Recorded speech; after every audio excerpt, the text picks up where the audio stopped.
प्रणाम पूनम कर सब गोटे के प्रणाम करैत छी। आइ हम एक भोला बाबा के नचारी लऽ के एलहुँ हन। अगर अहाँ सबके नीक लागत एकरा लाइक कमेंट शेयर जरूर करब। और एक रचना हम अपने केने छी। ई गीत के तर्ज छै बाबा नेने चलियो हमरो अपन नगरी, वही पर में हम बनेने छी। अहाँ सबके बहुत बहुत धन्यवाद। हमरा आगू बढ़ाओ, अहाँ सबसे यह आशा अछि। जय मिथिला, जय मैथिली। बाबा कोना जेबै हम हूँ अहाँ के नगरी, यो बाबा कोना जेबै हम हूँ अहाँ के नगरी। अहाँ के नगरी यो कैलाशपुरी, अहाँ के नगरी हो कैलाशपुरी।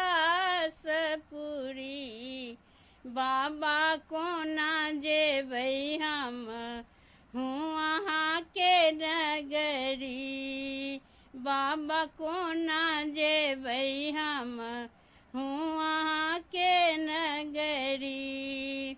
अहाँ के नगर बाबा दूर बहुत अछि, अहाँ के नगर बाबा दूर बहुत अछि।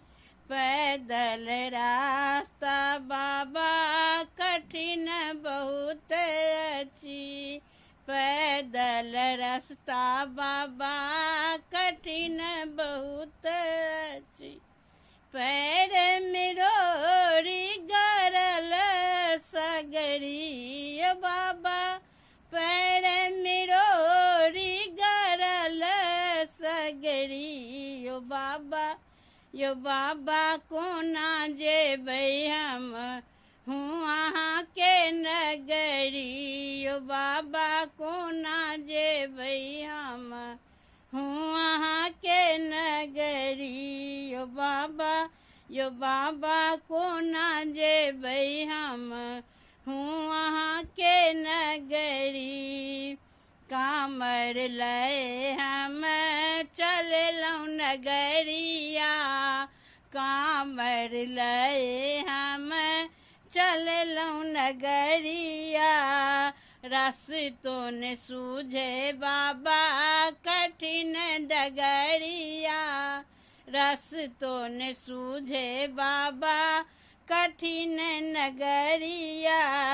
एक बेर अहाँ पुकारू डगरी बाबा, एक बेर अहाँ पुकारू डगरी। यो बाबा कोना जेबै हम हूँ अहाँ के नगरी, यो बाबा कोना जेबै हम हूँ अहाँ के नगरी। दिन दुपहरिया बाबा भूखल प्यासल, दिन दुपहरिया बाबा भूखल प्यासल। रिम झिम बूंद पड़े मन अछि झमारल, रिम झिम बूंद पड़े मन अछि झमारल। नयन खोली एक बेर देखियो सगरी बाबा, नयन खोली एक बेर देखियो सगरी। यो बाबा कोना जेबै हम हूँ अहाँ के नगरी, यो बाबा तखन पहुँचब हम हूँ अहाँ के नगरी। यो बाबा तखन पहुँचब हम हूँ अहाँ के नगरी। यो बाबा कोना जेबै हम हूँ अहाँ के नगरी, यो बाबा कोना जेबै हम हूँ अहाँ के नगरी। धन्यवाद।